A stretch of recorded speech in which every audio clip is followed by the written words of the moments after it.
bumili ako ng kalahating pusit. I-adobo ko to. Nalinisan ko na yan. Tapos ayan, hihiwain ko na. Yan, lalagyan ko na ng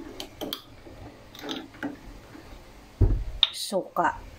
Siyempre, dato puti. Konti lang. Tapos, toyo.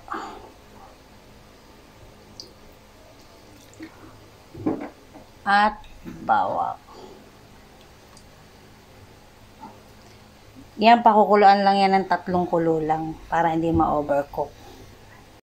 Yan, nalagyan ko na yan ng bawang, pamintang crack, tapos pamintang durog. Papakuluan lang natin ng sandali.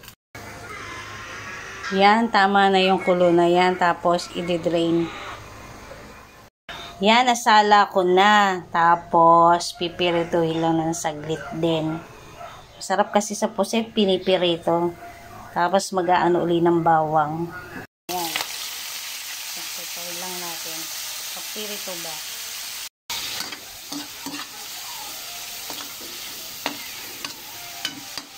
Yan, medyo pirituhin lang natin ng konti. Konti lang. Okay na yan. Tapos, ilagay natin yung sabaw. Hintayin lang natin lumapot. Tapos, lagyan natin ng oyster sauce.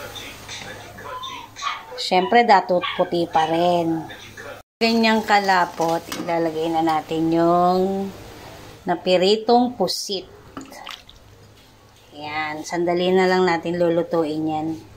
Luluto na to, oh. Lapot na rin.